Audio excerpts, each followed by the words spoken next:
Good evening, ladies and gentlemen, and a warm welcome, unusually for us, on a Sunday afternoon at the IWM. It's a great pleasure to welcome Alex Soros back to the Institute. Many of you have been here on previous occasions to listen to him. I'm afraid in some time this might be the last, because what he's going to present to us is the last chapter of his dissertation. Many of you have been following the progress of the dissertation as avidly as I have. This one has a prophetic title, The Tyranny of Greece over Germany. And we look forward to Alex's talk. As I said to him recently, I think he needs to apply for a professorship in a German university next, because this will give him the chance to write a habilitation, which means we will have 5 more chapters and 5 more lectures over the next decade, because that's what it normally takes to complete a German habilitation. He's considering my offer, but for the moment, before his supervisor in Berkeley, Martin J., retires, Alex wants to complete the doctoral thesis. Welcome, Alex. The floor is yours. Thank you very much for making the time to present the chapter to us.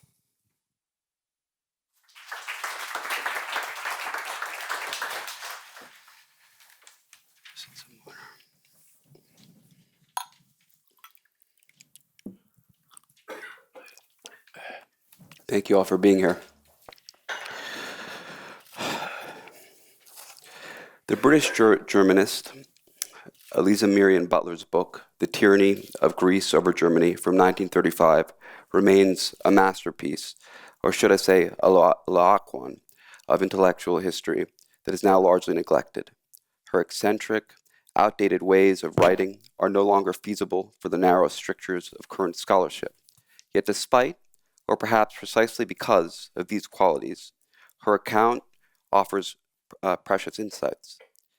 Butler presented an engaging grand narrative of the history of German Hellenism, in her own phrase, an attempt to measure the intensity and the nature of the tyranny of the ancient Greeks over some great, outstanding, which happen to be German, minds. She begins with Johann Joachim Winckelmann, who inaugurated the German interest in the beauty and harmony of ancient Greek art, and follows with Gotthold Ephraim Lessing, Johann Gottfried Herder, Friedrich von Schiller, Johann Wolfgang von Goethe, Friedrich Hölderlin, and Heinrich Heine, as well as a post-history in her epilogue that includes most prominently Friedrich Nietzsche.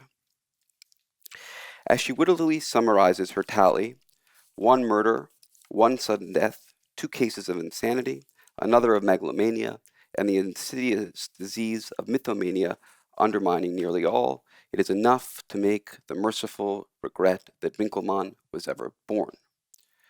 Most importantly, for the purposes of my own scholarship, Butler credited Heine with the first unequivocal recognition of the god Dionysus in the history of German literature, the first real response to the mysterious, ambiguous, fascinating deity whose rites were such an inextricable mixture of pleasure and pain, of beauty and cruelty, of what is devilish and divine.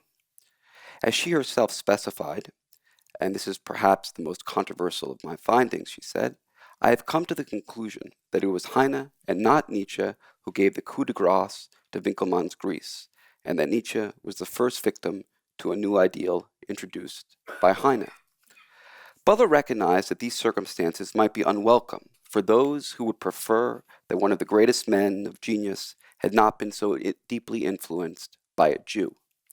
This crucial Heine-Nietzsche relation is also all but eclipsed in modern scholarship and must therefore be considered anew, as I do in my soon-to-be-finished doctoral dissertation in history at UC Berkeley, entitled Jewish Dionysus, Heine, Nietzsche, and the Politics of Literature. My talk today begins with a brief overview of Butler's account of German Hellenism, including the strangely overlooked work of visual art at its center, the Laocoön. Heine's approach to classical antiquity will then be embedded within his broader development and vision. I conclude by reconsidering Heine and Nietzsche's respective insights to Dionysus. In 1506, outside the hills of Rome, in the vineyard of Felici de Fredis, near the church of Santa Maria Maggiore, above what is assumed to be the former location of the house of the Roman Emperor Titus, workers set about uncovering a statue that had been discovered in the ground. Pope Julius II sent his court artist, the Florentine architect Giuliano de Sangallo, who brought with him some fellow named Michelangelo, then at work designing Julius's tomb. As the sculpture was unearthed, as you'll see here in figure 1, de Sangallo declared, "That is the Laocoön, which Pliny mentions." The Roman historian Pliny the Elder, in his Natural History, described the Laocoön as follows: "Preferable to any other production of the art of painting or of statuary, it is sculpted from a single block, both the main figure as well as the children and the serpents with their marvelous folds. This group was made in concert by 3 most eminent artists, Agasander, Polydorus, and Athenodorus, natives of Rhodes." Unearthing the statue caused a sensation as the most elaborate and complex ancient sculpture discovered during the Renaissance, and one of only 2 mentioned by Pliny, the other, the Capitoline Wolf, a bronze she-wolf suckling the babies Romulus and Remus, supposed founders of Rome, that turned out to be a medieval forgery. The Trojan priest Laocoön, flanked by his 2 sons, was attacked by 2 sea serpents sent by the gods. Punishment for his attempt to expose the giant Trojan horse is not a gift from the gods, but rather a means for the Greeks to conquer the Trojans.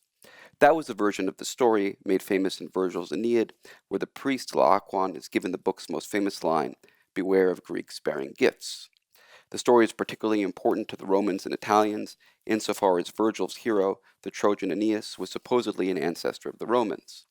The statue was furthermore unearthed during a period predicated on the rediscovery of ancient art and culture, even if the actual name Renaissance was only first coined by a 19th century French historian, Jules Michelet, responding partly to the German scholars that I address here.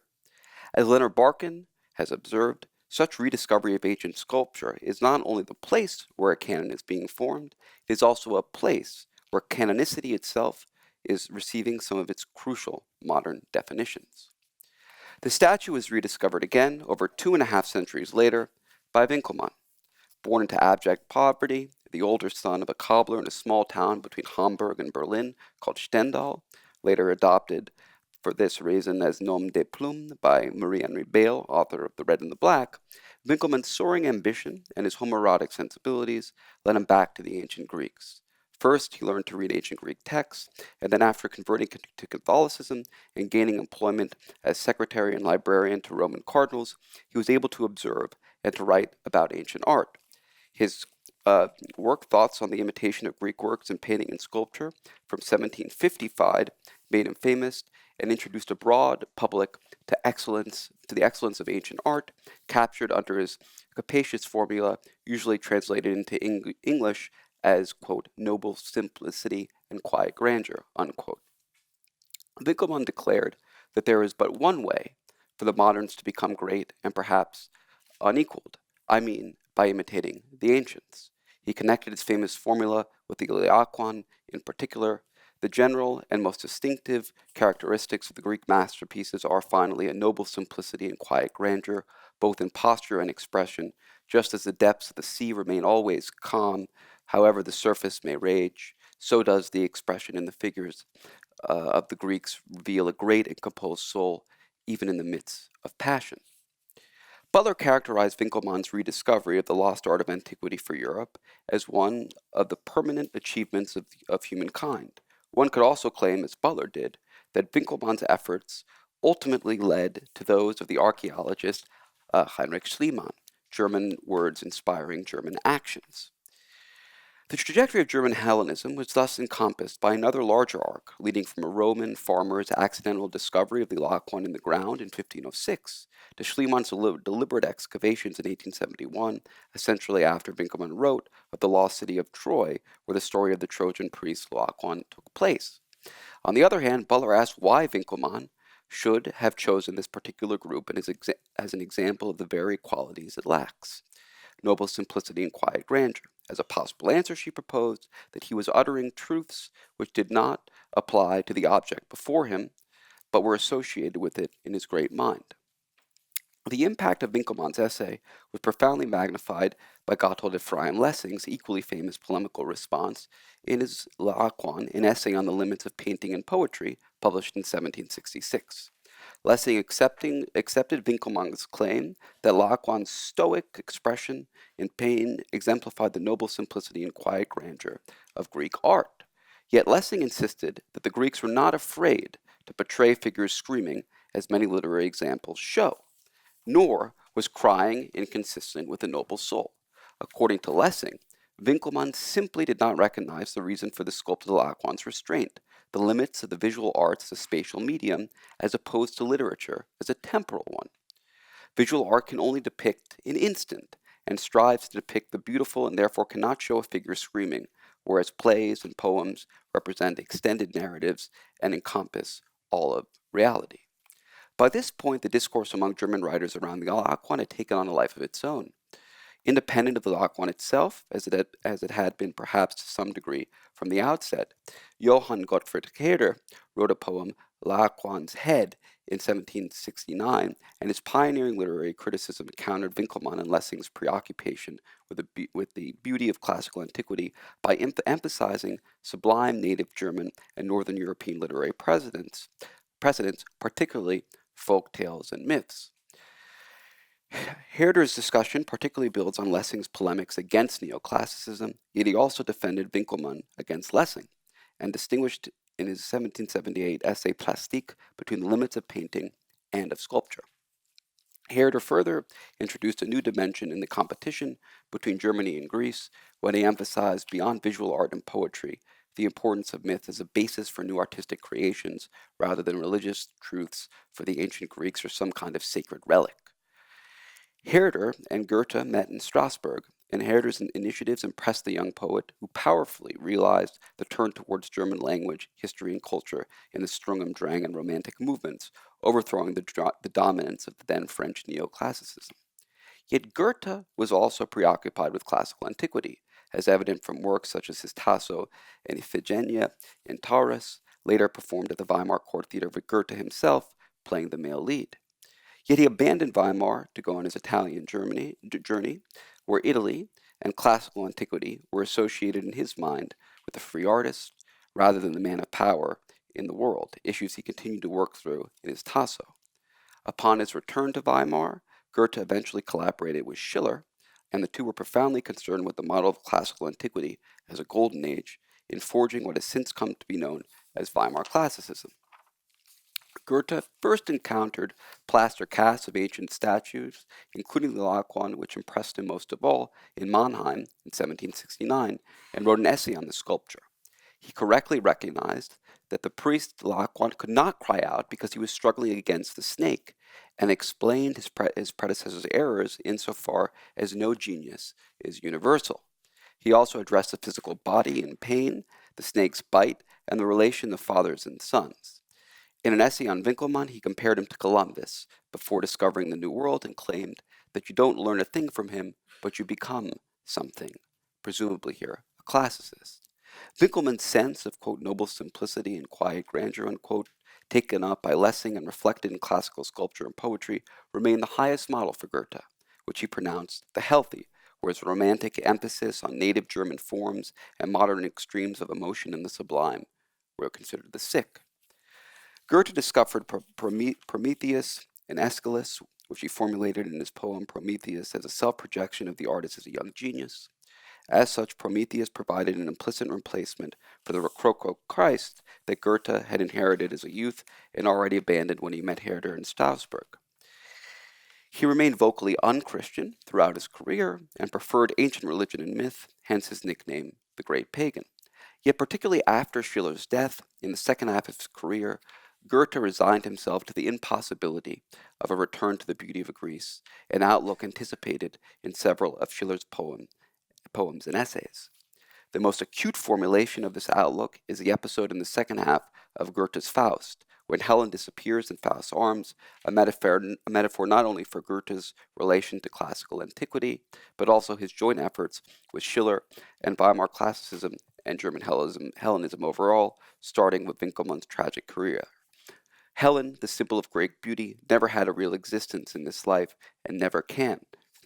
Winckelmann's Greece, for all its beauty, was an illusion. Schiller had pursued a classical idea in relation to his progressive social and moral ideas, and was in many ways more of a pure classicist than his collaborator Goethe. It was Schiller who first articulated the conception of Elysium as a golden age of unbounded bliss. It is no accident that Beethoven adopted the lyric of Schiller's Ode to Joy for the conclusion of this Ninth Symphony, which is now actually the official anthem of the European Union. This overdetermined example vividly illustrates Butler's contention that many of Schiller's poems were primarily a magnificent orchestration of sound, hence their suitability for Beethoven's purposes. Even more than Goethe, Schiller embraced Winckelmann's concept of the dignity of grace and grace of classical antiquity, the law of restraint and the portrayal of suffering for the sake of beauty, which Lessing had restricted to the fine arts, yet Schiller extended to tragedy and poetry. He responded to Laocoön in his poem On the Pathetic from 1793. Perhaps Schiller's crowning effort, his second revised edition of his poem The Gods of Greece of 1795, from which he eliminated references to Christianity, achieved an infinite and unattainable ideal and flung open the door to the gods of Greece, who thereafter passed back into German literature. Schiller's poem was both an affirmation and challenge to his own society, and a tragic admission that Greek art and culture was actually something of the past. Well might each heart be happy in that day, for gods, the happy ones, were kin to man, he wrote, and went on. The beautiful alone, the holy there, no pleasure shame the gods of that young race. The meadows mourn for the old hallowing life, vainly we search the earth of gods bereft, where once the warm and living shapes were rife, shadows alone are left. In his essay on naive and sentimental poetry of 1796, Schiller sought to resolve the disparity between himself and Goethe, like that between himself and Greece, by characterizing Goethe and the Greeks as naive, and Schiller in romantic poetry as self-consciously sentimental. Yet the distinction was not as solid as he liked to think, since both the Greeks and Goethe comprised tendencies towards the sublime. A strange corollary of the dialectic between Schiller and Goethe is the work of the poet Friedrich Hölderlin. He attended seminary in Tübingen with both Hegel and Schelling, but neither philosopher was able to help their friend much. Hölderlin sent his poems to Schiller and Goethe, but Goethe didn't understand him and was little inclined to help the numerous supplicants for his support, whereas Schiller may have considered him too close for comfort. Hölderlin was obsessed with Schiller's poetry, closely followed his themes, rhythms, and techniques, yet found his conception of the Greeks overwhelming and refused to accept that ancient Greece was an unattainable ideal. What was for Schiller an elegy, a dream of glory that was past, became in Hölderlin a tragedy, or in his own words, borrowed by Butler, a tyranny. Hölderlin suffered a mental collapse into schizophrenia in 1805 at the age of 35, but lived on in a tower in Tübingen for 4 more decades until age 73. His most important poems were not collected until after his death in 1846.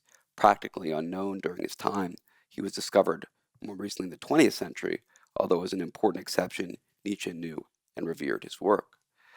The promise of Winckelmann's vision may have been realized in its purest form in Hölderlin's poems. One can already detect in Winckelmann's ideal a form of tyranny, the elusiveness of an unattainable standard of beauty and excellence that culminated in Hölderlin's poetry and his madness. Hölderlin not only embodied an end to his tradition, but also offers threads that lead in further directions. To Nietzsche, who after his own mental breakdown signed himself Dionysus / the Crucified, and less obviously to Heine, who took up Dionysus where Hölderlin left off, transforming him from a minor, transitional deity to the leader, displacing Zeus and Apollo, and the Butler's account, upending German Hellenism, and, quote, raising Mount Olympus. Heine significantly also returned to the Laocoön as a motif in a poem from 1821. Now come and embrace me sweetly, you beautiful bundle of charms, entwine me supply, featly, with body and feet and arms. She is coiled and twisted round me, her beautiful sinuous shape, me the most blessed of Laocoons, she the most wonderful snake. Heine characteristically repeated tragedy as farce. His formula, that his friend Karl Marx echoed in a more frequently cited phrase, and he collapsed the genre of Hellenism in his own peculiar, ironic, sadomasochistic brand of love poetry. He compared the serpent's marvelous folds to women's sinuous curves and transformed suffering into pleasure, which was arguably the point of the sculpture in the first place. As Butler insisted, Winckelmann, Lessing, and Herder had all ignored particulars of the sculpture. Yet although she pointed out these Laocoön lacunae, she repeated the problem, failing to address the sculpture in her own text. The reproductions of the Laocoön, along with portraits of Winckelmann, Goethe, and Stefan Georg in later editions of her book, were put there by subsequent editors, whereas her first readers could not check for themselves whether the remarks of Winckelmann and company pertained to the sculpture in question or not. The reason is easily explained. Like the German Hellenists, with the exception of Goethe, she focused on text rather than images, not so much the limitations of media as a limitation of scholarly disciplines. After the discovery in the 1960s of statues with similar content and form in a grotto cave in Sperlonga, Italy, south of Rome, signed by Agasander, Polydorus, and Athenodorus, the three Rhodian sculptors mentioned by Pliny as authors of the Laocoön, the latter was likewise recognized as a Roman early imperial sculpture, most likely made for the Emperor Tiberius, reflecting his tastes for the spectacular and for the extremes. These were ultimately derived from Hellenistic originals related to the so-called Pergamon Baroque, wildly expressive and dramatic sculptures from Pergamon in Asia Minor from the 2nd century BCE. The restoration, made shortly after the discovery of the sculpture in 1509, the form known to the German Hellenists, showed Laocoön's right arm extended on the diagonal to the left, mirroring his left foot extended to the right, which you see on the first side. This conception is more heroic, and the group as a whole more relief-like, possibly reflecting the influence of paintings, and underscores the idea of the priest's stoic resistance. The current restoration from the late 1950s, which is the second side, is based on an arm found near the discovery site, and the comparable Sperlonga sculptures shows the priest's right arm bent back. This conception is more three-dimensional, and his bent back arm makes Laocoön more of a hapless victim who concentrates on fighting off the snake, as Goethe intuited, more realistic description than beautiful abstraction, the inverse of Lessing's polemic. The sculpture is actually closer to spectacular complexity and loud theatricality. The reception of the Laocoön among German Hellenists thus reveals a remarkable case of projection. We might say, beware of Greeks bearing gifts, for they may not even be Greek. Heine essentially recognized these circumstances. In Butler's breathless summary, it might be said of Greek art, Greek poetry, and the gods of Greece that Winckelmann unearthed them and that Lessing and Herder revived them, and there, more or less, the matter remained until the appearance of Heine. For what Goethe, Schiller, and Hölderlin did and suffered for Winckelmann's Greece is a much more important factor in their lives and works than what they made of his golden age, which they recreated, idealized, or spiritualized, but never radically altered. The reverse is true of Heine. This most impressionable of men could never be fundamentally modified by any one influence because he was open to all. On the contrary, particularly because he was destructive, particularly because he was highly original and imaginative, he changed every subject he touched upon, and the Greeks were no exception. He altered the current notions about them entirely. He deprived the Olympian shibboleth, noble simplicity and serene greatness, of its power by interpreting it to mean lifelessness and rigidity. The German Hellenists could not take distance from, and were thus tyrannized by, a Greek ideal. Conversely, because of his distance, Heine was able to approach classical antiquity in an original, creative way. Yet Butler unfairly claimed that Heine reduced noble simplicity and serene greatness to lifelessness and rigidity. He sometimes made references along these lines to quote-unquote cold statues as a way to indicate, among other things, the sterility of neoclassicism. Yet the German Hellenists likewise sought to displace French neoclassicism with a more concrete, organic, and vivid relationship to classical antiquity. Heine's remarks were certainly not directed at Winckelmann. Rather, in his poem on the Laocoön, he sought to bring the sculpture to life through a leveling humor, seeing in its predicament everyday complexity and engaging realism characteristic of his own vision.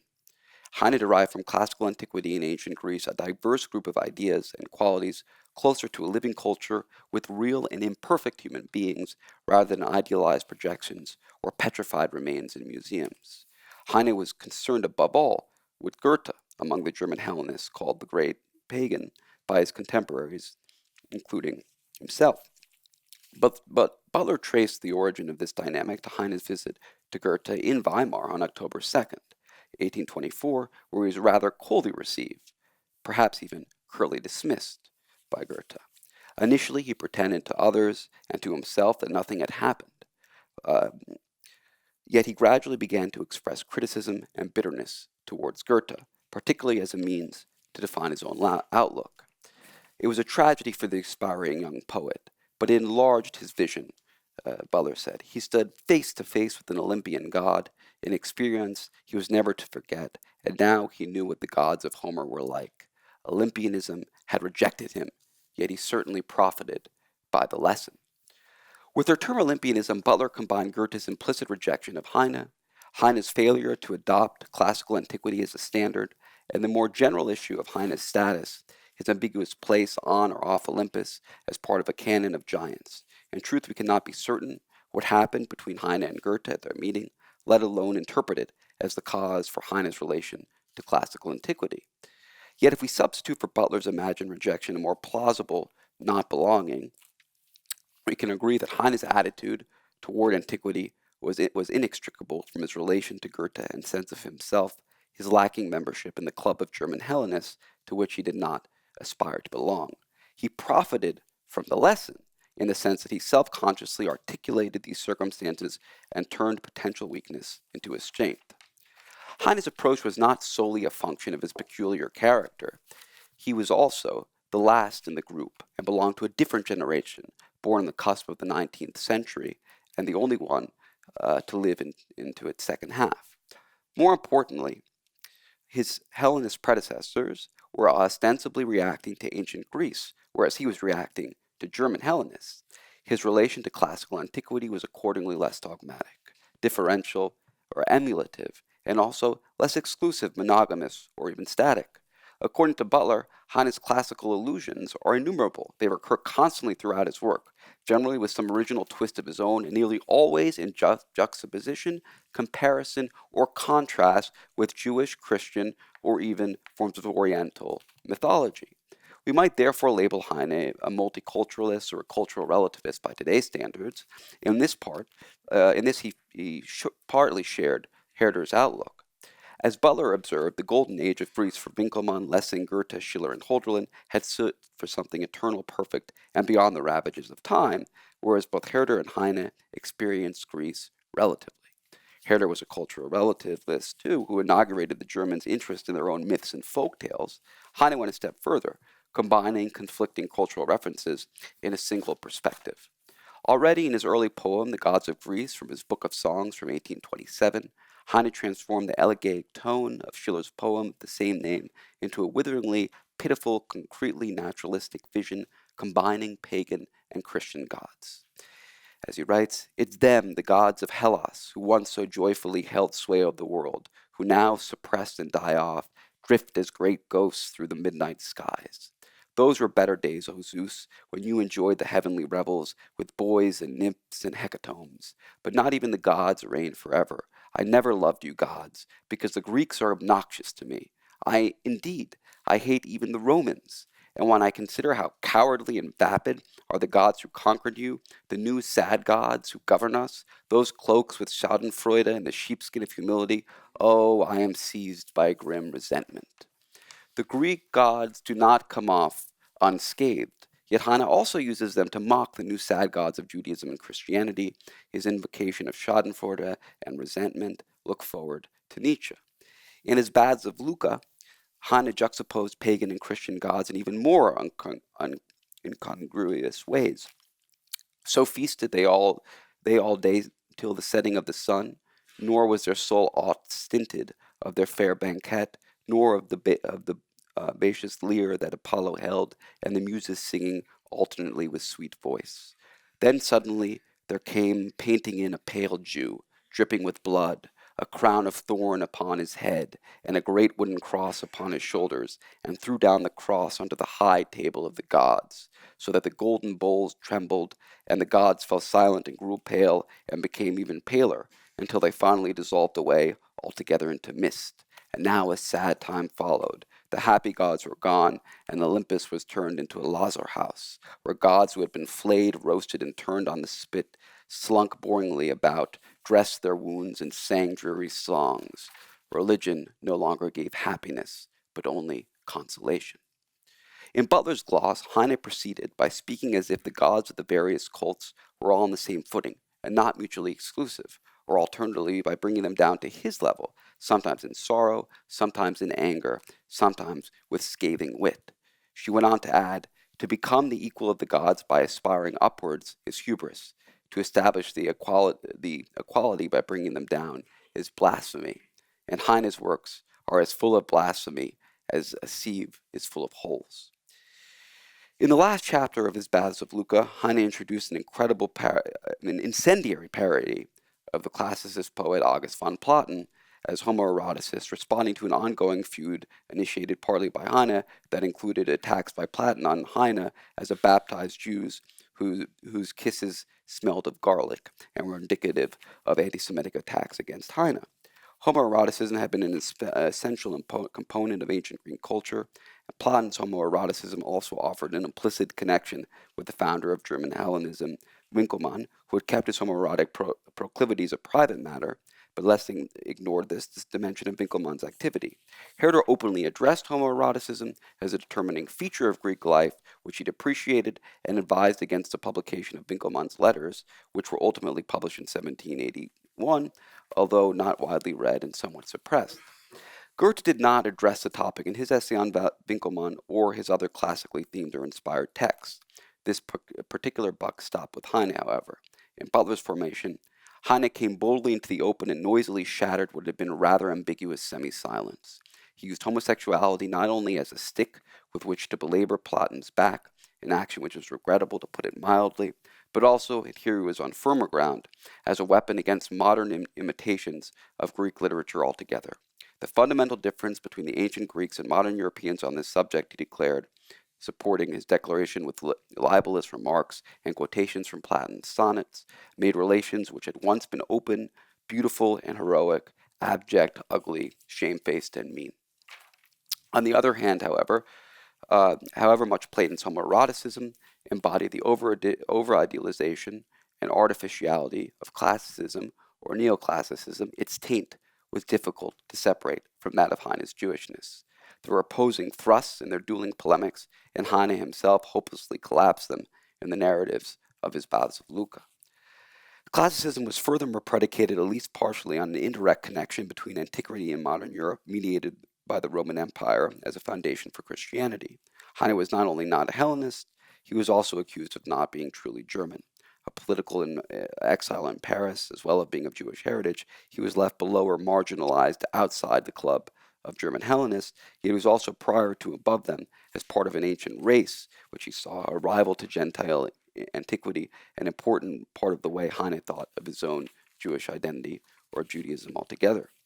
Heine's polemics were carried to the furthest possible extreme in his memorial to and attack on Ludwig Borna. In this case, the differences between Heine and his antagonists were less obvious. Borna was not a classicist, a member of the nobility, or homoeroticist, but rather another liberal assimilated and baptized Jew like Heine.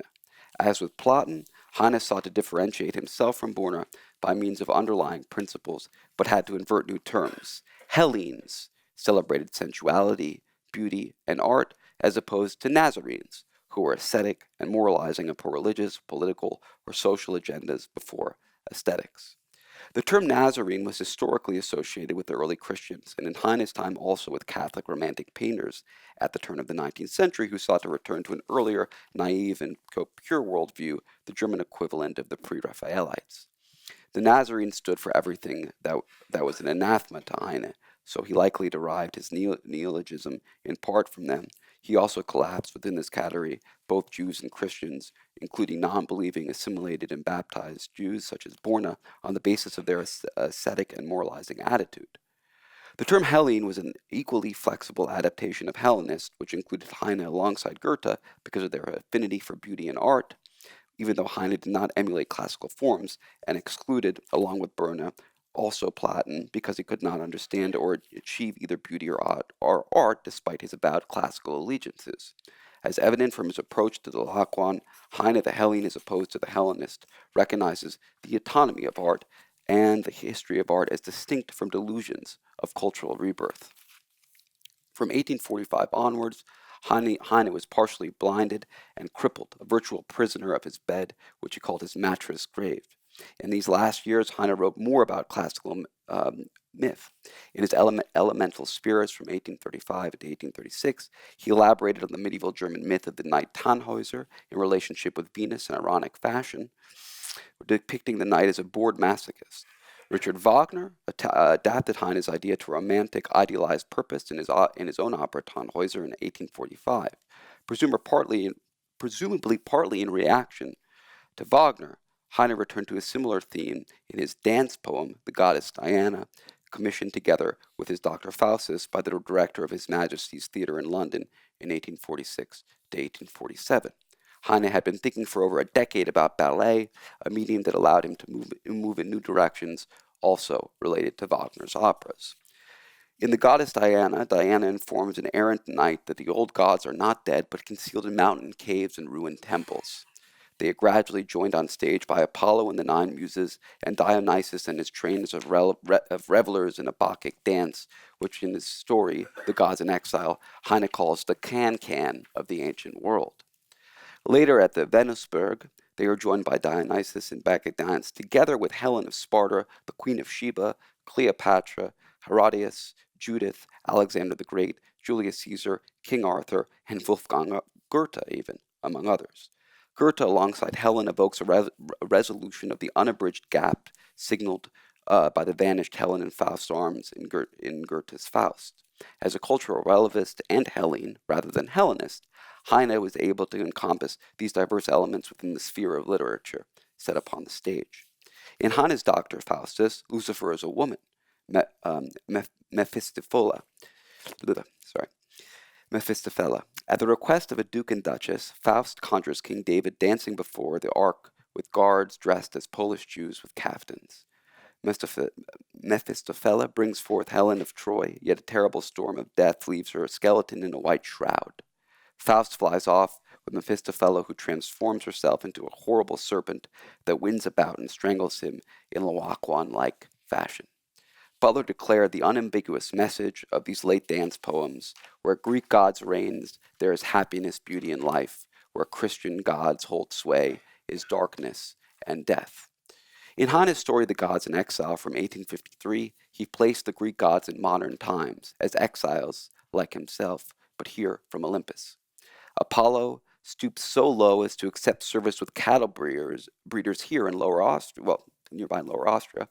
Here, however, he aroused suspicion through the marvelous sweetness of his singing. On the rack he confessed that he was the god Apollo. Mars was present at the storming of Rome. Bitter thoughts must have filled his breast when he saw his ancient favorite city and the temples wherein he and his brother gods had been so revered, now ignominiously laid waste. Dionysus fared best of all, already in exile from Olympus in ancient times, who remained most relevant in modern times. As Butler observed, Goethe the Olympian, Schiller the idealist, and Hölderlin the visionary were temperamentally incapable of comprehending a god of joy, intoxication, and sensual glory, whose other aspect was cruelty, debauchery, and rending pain. By contrast, Dionysus, once Heine came to know him, was bound to attract him irresistibly. Butler offered profound insights into Heine, yet she did so to her own surprise. By her own admission, and moreover in the context of the course of German Hellenism, she acknowledged the relevance of Heine's Jewish background, yet presented him primarily as reacting to his predecessors rather than on his own account. Butler's insights can be productively refocused in an account of an autonomous Heine, his, quote, not being a member of the club, unquote, of German Hellenists, his own exile lending a certain empathy for the exiled gods, his natural affinity for modernity, humor and parody, and against earnest and nostalgic idealism were all inextricable from his Jewish background. He was not tyrannized by Greece because he was already tyrannized in his life for being a Jew. Descended from an ancient race, he viewed himself as an independent rival rather than a would-be successor to classical antiquity. As evident from his twisting of anti-Jewish polemics in his Borna memorial, we do not have to take the category of Jew at face value, since they can be both Hellenes and Nazarenes. An attitude is instead at stake. Not only was Heine's Jewish background bound up with his original take on classical antiquity, conversely, his original take on classical antiquity informed his Jewish identity, likewise evident in his idea of Hellenes.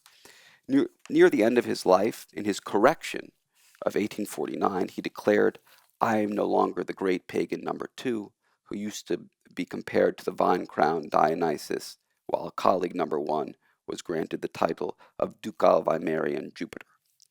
True to his vocation as deconstructor of identity, Heine overturned himself, self-identifying as no longer the great pagan number 2. This last phrase could be used to describe Dionysus as opposed to Jupiter, or perhaps to distinguish between ancient Dionysus and what was really his modern literary incarnation. Given Heine's circumstances and interpretations, we could best call him Jewish Dionysus. Nietzsche famously introduced the topic of Dionysus in his first book, The Birth of Tragedy from the Spirit of Music, in 1872. Here he argues that the Apollonian light, reason, and clarity of the ancient Greeks, Winckelmann's ideal, was a refuge from the Dionysian dark, irrational chaos of life. Nietzsche's book was commonly referred to in his times as a rebirth of tragedy, with good reason, since he yoked his subject to Richard Wagner's operas or music dramas as a new form of tragic experience born out of the spirit of music in contemporary Germany. The fundamental idea appears to go back to some notes sketched out by Wagner in 1849 when Nietzsche was 5 years old: birth from music, Aeschylus, decadence, Euripides. Wagner considered Aeschylus the creator of the total work of art that Wagner was then reinventing, and Euripides as a symptom of the decadence of ancient Greek culture, so that a rebirth of a comparable culture was necessary in Wagner's time, points Nietzsche obviously reiterated.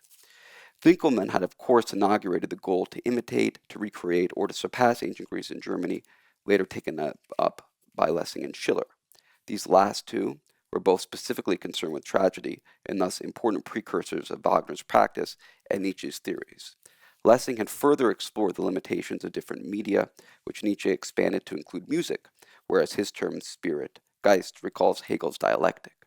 Nietzsche's schema was therefore yet another conclusion to the broader trajectory of German Hellenism, the sought-after rebirth or belated renaissance of antiquity in the north. According to Butler, Heine had mocked at Olympianism, but had accepted it as the outstanding feature of a race which at heart he disliked, whereas Nietzsche's Birth of Tragedy was a first positive, unequivocal answer to Winckelmann's conception of Greece, striking at the very root of his optimistic assumptions by denying that a people who had produced Greek tragedy could never have ever been sunny and serene. She admitted that Hölderlin, rather than Heine, probably colored Nietzsche's last thoughts about Dionysus, yet in her view, he was the hero of Heine's Gods in Exile, whom Nietzsche depicted so unforgettably in The Birth of Tragedy. Dionysus, who came late into Greece, came late into Germany too. Heine ushered him in, and then left it to Friedrich Nietzsche to see that he got his rights. Butler also sees Heine's impact on the later Nietzsche. Heine's Hellene-Nazarene dichotomy is echoed in Nietzsche's master and slave morality. Heine's blasphemous accounts of the deaths of God in multicultural perspective informs Nietzsche's God is dead. And even Heine's ironic love poetry, trumping philosophical systems, anticipates Nietzsche's eternal return and the gay science. Heine's conception of paganism and his poetical vision of the antithesis between Hellenism and Christianity underline Nietzsche's attitude to these two cultural forces, expressed finally with such venom in Ecce Homo and the Antichrist. As Butler says, Heine was quite as truly an Antichrist as Nietzsche. In their compendium of scholarship on Nietzsche's Birth of Tragedy, M.S. Silk and J.P. Stern significantly did not address Butler or include her book in their index or bibliography, yet remarkably include on their first page her uncited title in the phrase, "While the reasons for the tyranny of Greece go over Germany are many," and then goes on. Although they invoked Heine's name at a few points, unlike Butler, in the absence of her account, Silk and Stern did not examine the fundamental dynamics of the German Hellenic tradition. They recognized that Nietzsche's emphasis on earlier 6th century religious ideas and myth and the irrational and preference to the rational was opposed to the 5th century Attic ideal, yet they significantly did not address the Laocoön in this regard. One of their more ambitious claims, although not necessarily demonstrated, is that the suffering hero of Greek tragedy, Oedipus or Prometheus, is the original model for Nietzsche's Übermensch, and Nietzsche's Birth of Tragedy, accordingly, the prototype of his entire philosophy. Despite their different views, both Butler and Silk and Stern after her see Nietzsche's Birth of Tragedy as a foundation of his philosophy. Yet the peculiar collaboration between the classical philologist Nietzsche and the composer Wagner was in fact the occasion for several other births of tragedy, not to mention Nietzsche's own ruin of his academic career, their inevitable public and painful break, and ultimately the rise of an anti-Semitic ideology, whose foundations Wagner laid and Nietzsche was later appropriated and associated with. And toward the final solution, George Massey further proposed an indirect connection between Winckelmann's ideal of beauty and Nazi aesthetics and racial stereotypes, for which, of course, Winckelmann is hardly to blame. After his bitter disappointment at what he perceived as Wagner's nationalist, anti-Semitic, Philistine Bayreuth festival, Nietzsche's worldviews and vision shifted away from Wagner, Schopenhauerian resignation, and the dream of a Greece reborn in Germany. He later undertook a self-review in what he entitled his attempt at self-criticism in Ecce Homo. In retrospect, Nietzsche says he would have called his first book The Birth of Tragedy, or Hellenism and Pessimism, a pessimism of strength that the ancient Greeks demanded. It was against morality that my instinct turned with this questionable book, so long ago, Nietzsche says, and discovered the opposite. Quote, valuation of life, purely artistic and anti-Christian. As a philologist, I called it Dionysiac. Nietzsche moved from a dialectic of Apollo and Dionysus to one of Dionysus alone, and acknowledged Dionysus as a mask for his own artistic, anti-Christian vision. In the case of Wagner and Nietzsche contra Wagner, he revealed himself as the anti-Wagner. Nietzsche's Übermensch was not modeled on suffering ancient Greek heroes so much as Nietzsche himself in overcoming Wagner, his nationalism, anti-Semitism, resentment, a self-overcoming, which he even hints to and explains in other writings. Butler's account is ultimately the more convincing one, although she failed to address Nietzsche's own self-conscious reversal. The Birth of Tragedy was inspired primarily by Wagner, not Heine's Gods in Exile. Yet as that turns out, Wagner had actually borrowed heavily from Heine, and in the process inverted his ideas, negating his irony and humor. In turning against Wagner, Nietzsche found his way back to another, more kindred artist, Heine, and thereby also found his way back to another Dionysus, a Jewish Dionysus. The tyranny of Greece over Germany that Butler describes has now long since subsided, but a new tyranny has overcome Germany regarding Greece. No longer the domain of the mind of poets, literary figures, and philosophers, this new tyranny has overcome and become the domain of finance ministers, central bankers, and economists. And there is one Jew in this audience with prophetic proclivities similar to Heine, who has warned us of that and the consequences from Europe that we are still reeling from. So, Dad, thank you for being here, as well as Tomiko, Michael, everybody, for helping me through with this dissertation. This is my last talk on Heine and Nietzsche, hopefully, for a long time. It's now up to me to get the footnotes squared away and send the chapters in to Berkeley. But I would like to thank Shalini, Yvonne, and everybody at the IWM for giving me a platform to get my work done along with my other work. So thank you.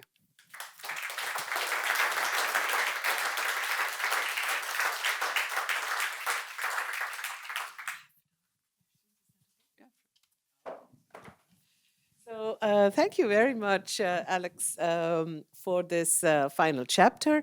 And sort of drawing your inspiration from a book which has not been very widely received, but interestingly, it was banned immediately by the Nazis upon its publication in 1934.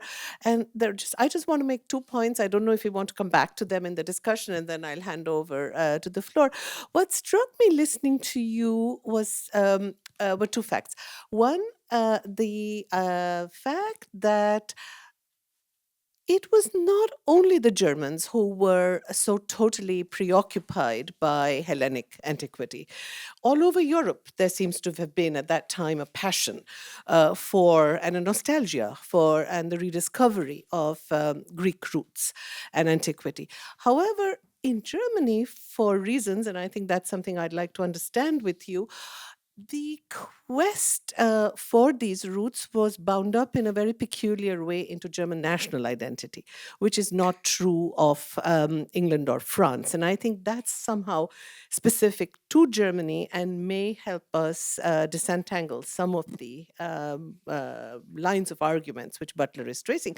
The argument she is making, however, is Luther is responsible for this, right? Luther having robbed the Germans of mysticism, the Germans are left with nothing but turning to Greek gods and Nordic legends. So I think this is something which would be interesting, especially because of the entire Semitic and the Jewish angle which you bring to it. The other thing which struck me was Romanticism at this time. So Shelley and Byron are also equally obsessed with the Greeks.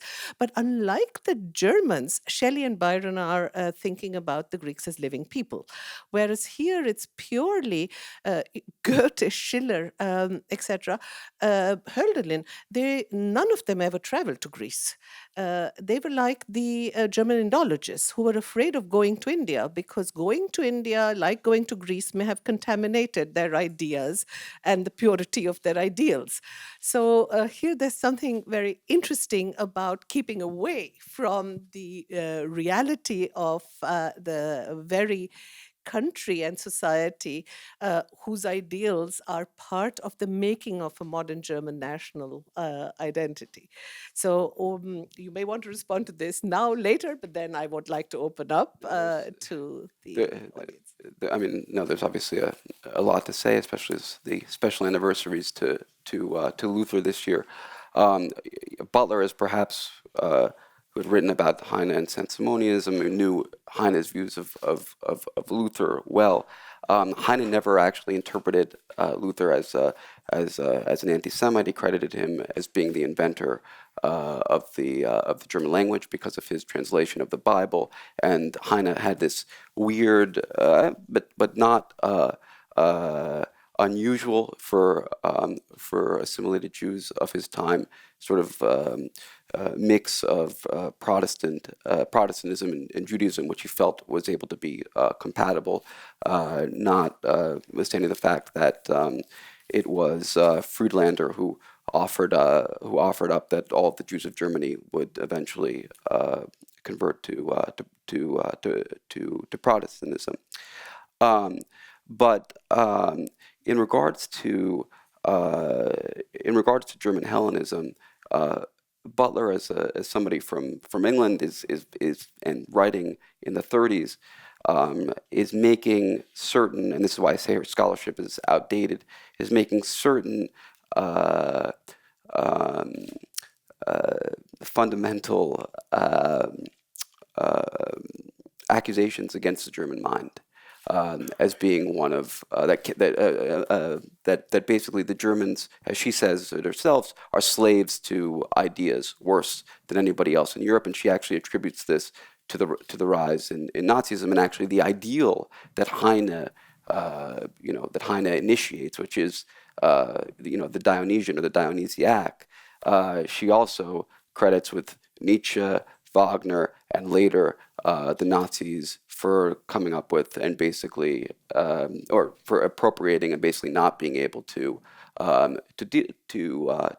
deal with. But she said this as an outsider, as an English woman who had actually lived in Germany as somebody in her youth.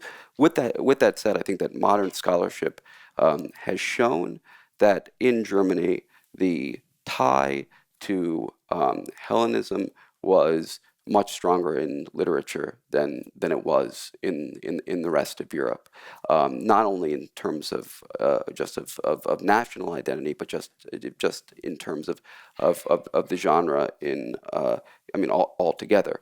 Winckelmann never went to Greece. He went to Italy, so Rome and Greece are sort of collapsed in this in this view.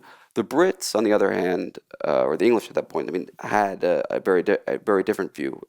Athenian Stuart, around the same time as Winckelmann, actually goes to Greece, does the first sketching of the ancient ruins, and it becomes a part of architecture. Byron, because of a certain affinity, but against for ancient Greece, also goes and dies in the wars for Greek liberation. But they don't tie themselves to national identity, neither Romanticism nor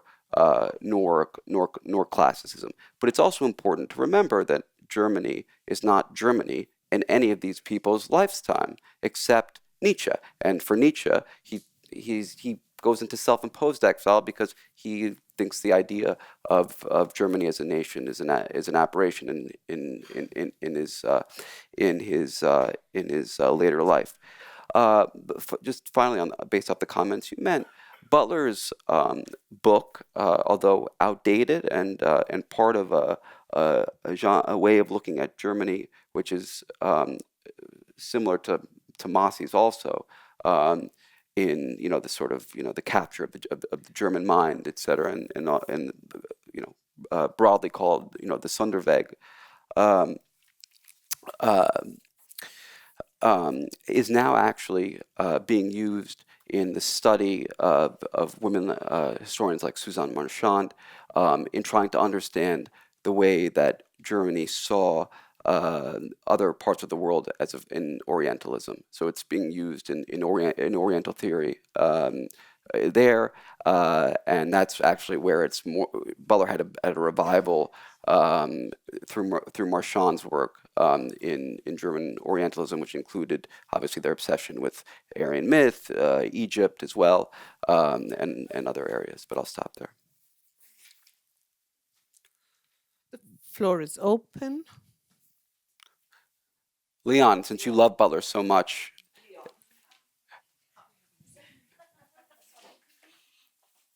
please give a comment. Well, I have a question really for you, which is different from the Butler case, because and that has to do what you make of the you said that the English relationship to Greece and to the Hellenistic, the predominance of the Hellenistic,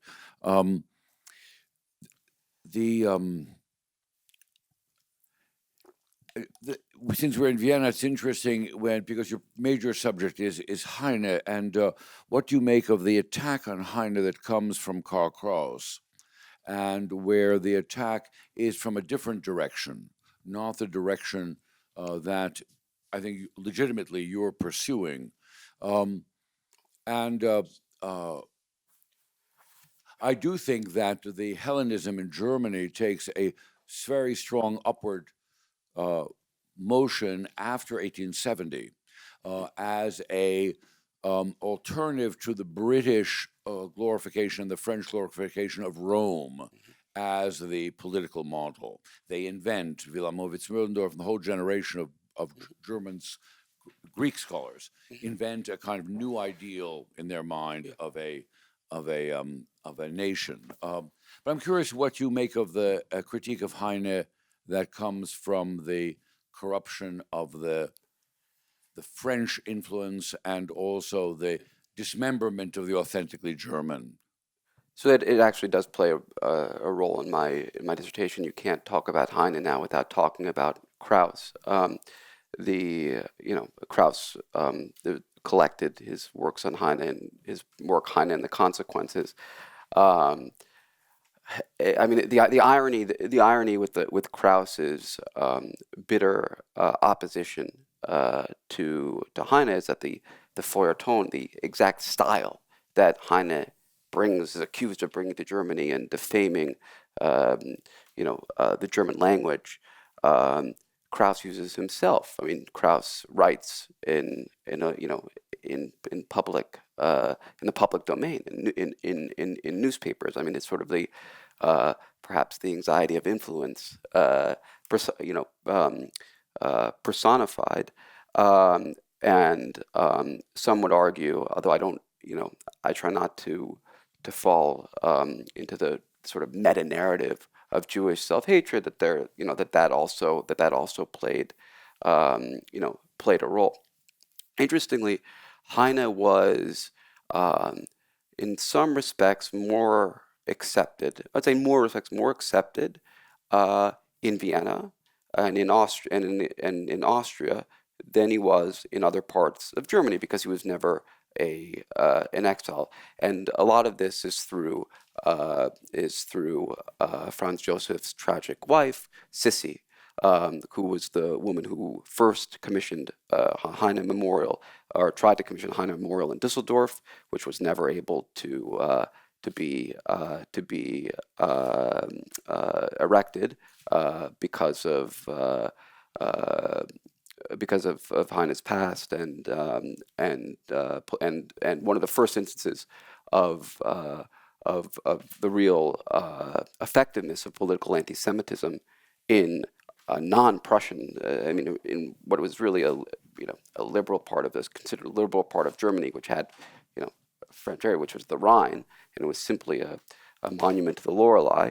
And Sissi herself had a bust to Heine commissioned in her own island in her own residence in the island of Corfu. I mean, she actually thought that Heine came to her in her sleep, the ghost of Heine, and spoke to her, and she wrote her verse as if and thought that it was Heine who was doing this. So there was an Austrian part to Heine glorification, at least of the romantic poet, not of the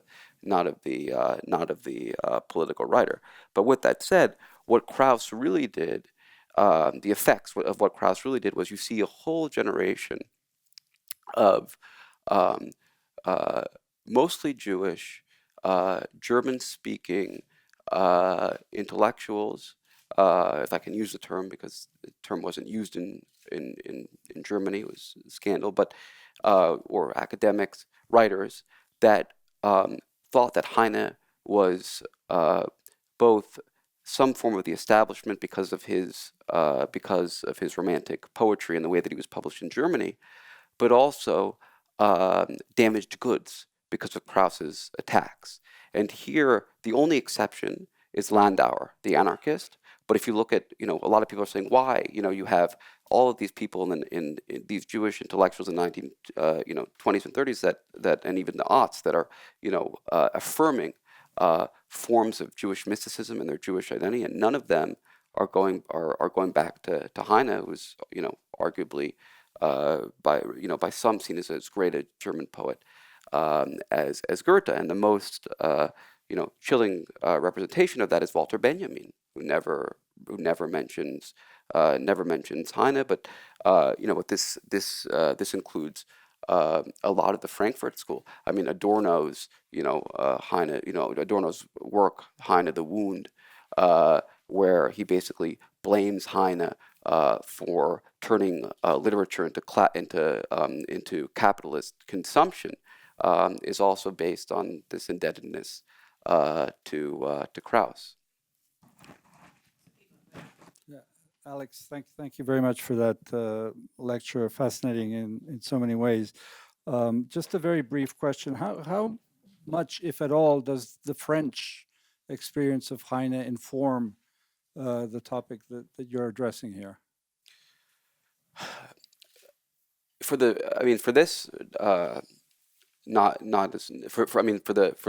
Hellenistic part, not not at all. For the Romantic Heine, and also for Heine as a subject, I mean, the whole issue with Borna is something that happens between two Parisian exiles, and even occurs with a duel in France. The irony is that Heine dies in 1856. 1856 is the most widely read poet in all of Europe.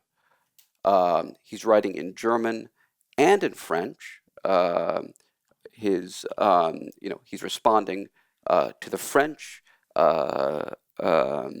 public sphere, to Madame de Staël in her account of Romanticism. He's actually, I mean, this is actually where he met Wagner, and Wagner defended him during the Strauss affair, a different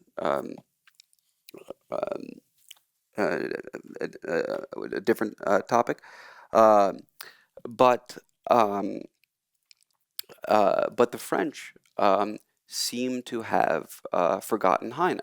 Heine has become a German and somewhat Jewish phenomenon. He's the domain of German departments. That's part of the reason why I wanted to use him in my dissertation. I think part of the reasons is because his poetry is better in German, and his academic writings, in France, where he was writing for a French audience, were actually overtaken by a much more glorified view of Germany and German philosophy. He was trying to warn the French of the, you guys think, that you've killed the king. Well, in Germany, we've killed the god. And he says, that if the Germans will ever, that if the German Revolution ever comes, I mean, that it will make mincemeat of the French version. But at the time that Heine is doing this, so many French scholars are emulating German philosophy, especially Hegel. Paris is a center of German exiles, and Heine gets lost. The only time that you can he did initiate this sort of ideal of an intellectual with the Germans, scathing against which Habermas has written about, which wasn't able to occur in Germany, and gave inspiration to certain French poets. Zola, for example, in his writings during the Dreyfus affair. But the French Academy has relegated Heine to poetry, partly because philosophy in France is a German affair that comes over with Heidegger after the war, and there is no Heine in Heidegger.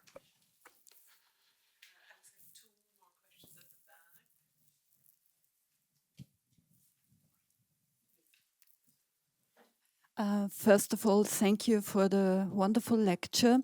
I just have a little question about one sentence you said that made me think. You said that Nietzsche changed to anti-Semitism in his later days. I don't know if I got you right, because I think that Nietzsche was very enthusiastic against all anti-Semitism. No, he changed it again. He was against anti-Semitism. He referred to himself as an anti-Semite. He is anti-Semite. Yes. Yeah. Okay, so Yeah. thank you for that, because this is very important.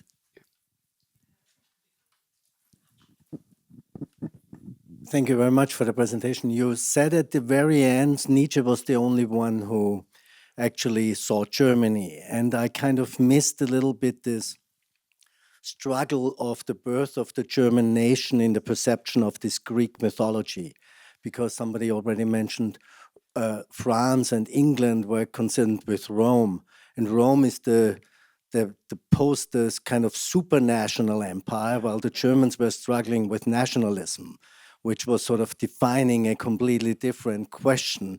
So how are we a nation? How are we doing this? And seeking that in the Nordic mythology, seeking that in Greece, and in a way where Hannah Arendt describes it, how the anti-Semitism is sort of born in the birth in the nation birth in Germany, while it is superficial in France, politically superficial in France, in England, for example, where there it's movements that are directed backward to the old monarchies and old legitimacy, while in Germany it's a movement directed forward to create the nation as part of its basis, in a way. Is there a question or just?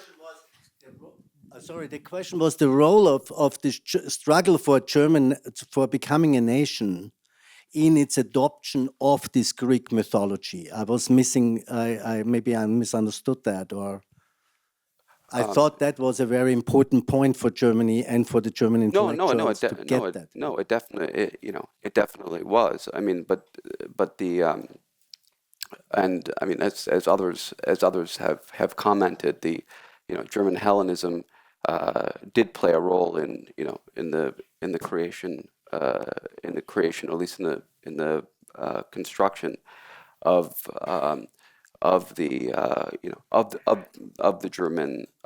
German state. I mean, part of the problem is that we use even I use the term German, and all you could say the German lands, or but all that Germany means is German speakers to a certain degree. Except then you have this these obvious constellations that come later. But I think that I agree with what others have said, that the Germans were trying to claim or appropriate something different, different from Greece than others did. They took it a lot more seriously. Also, I mean, the study. Just take philology for example. I mean, the intensity of which ancient tragedy was studied, in Germany is just completely unparalleled elsewhere. And the idea of the academy as a class in the formation of German society, of which Heine could not become a part of. He tried to even before the federation, unification of the German Republic, of the German Empire, in 1871, the academic strata in Germany was much more powerful than anywhere else in Europe. It dwarfed that of England, and Heine was not allowed entry. He was he baptized himself Christian in order to gain entry, but he was rejected for other reasons. And it is precisely Nietzsche who is rebelling against this, what he sees as a very parcel of the German nation, which he so despises, the academic class, which reverts him to his own exile, and why he chooses a different form of writing, one which is completely unacademic. Is it me? Yeah. I have only a short question, because there is nothing to be added to your lesson we just got. I admire your deep knowledge about the German literature, philosophy, and history.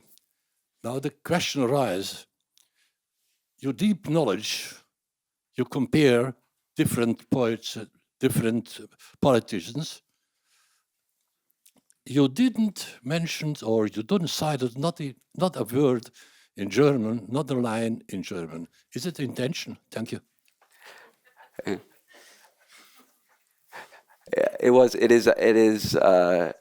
It is intentional, and it's partly because audience. I'm an English speaker. I passed my proficiency exam in Berkeley, and I'm writing my dissertation in English. If you go into the footnotes, and I cite the German, but for the sake of brevity, and as many academics do, even American Germanists, they speak in English, including my own Dr. Walter Martije, who doesn't speak in German when he speaks in Germany on German thinkers. So apologies for that. Butler wrote in English as well. We thought it's out of respect for Greek.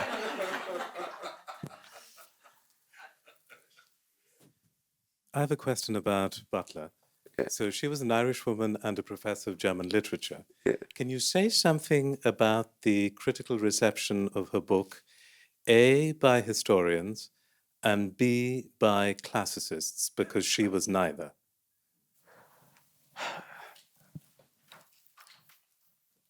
It's interesting. Leon, who's an historian, obviously shows some of the reaction towards her, which is that it's an outdated, obscure piece of almost non-academic work. But she was somebody who was a Germanist at Cambridge. When I've brought it up with various intellectual historians, it is seen as important. I mean, Warren Breckman, who's written a lot on German Romanticism, and also other facets of German intellectual history, actually finds Butler's work to be rather important. The reaction at the time was immediate banning in Germany, but it was actually taken seriously to a certain degree by certain scholars at the time. I mean, it was her magnus opus. She had written also on Saint-Simonianism in France. That's partly why she wrote about Heine. But I think that it would be wrong to say that she wasn't taken seriously at her time, even in England. She definitely was. My question was about her reception by historians and classicists. I'm not saying that she has no contribution to make, but I would be curious in knowing, in your opinion, what is her contribution? Is it in literature? Is it in the history of ideas? Is it in political history?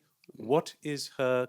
I'm completely ignorant of the period and of her work, but I'm curious about, why should I think about her? Well, I'm obviously bringing her up because I think that she did do something important, which I think she could have only done as an outsider, which was to be able to see Heine and take his thoughts seriously, because in Germany, the way that he was disseminated, partly due to his own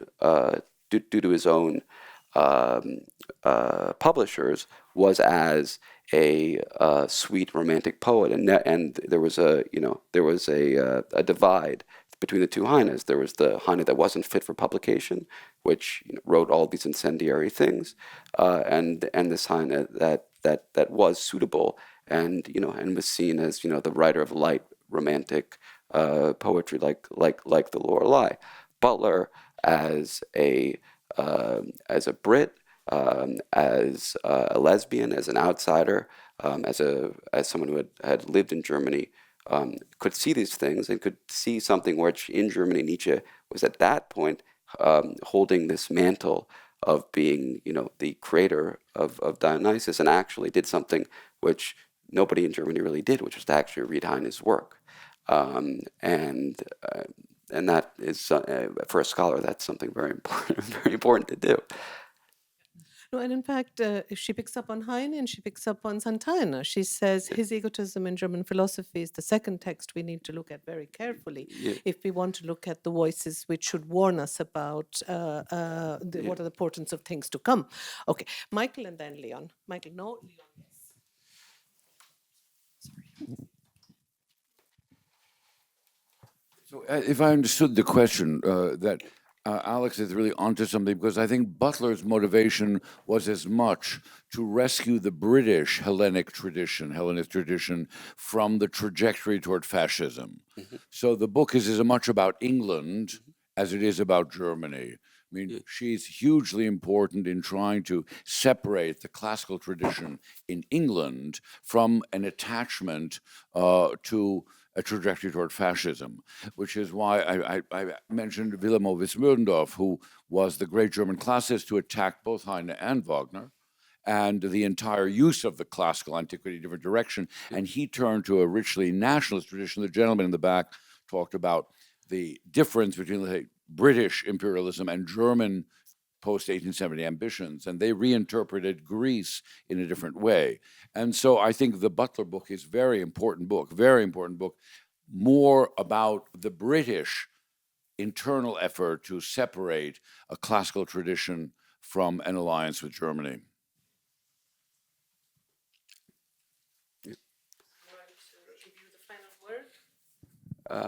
No, thank you for having me, and I hope to get this done as quickly as possible. Thank you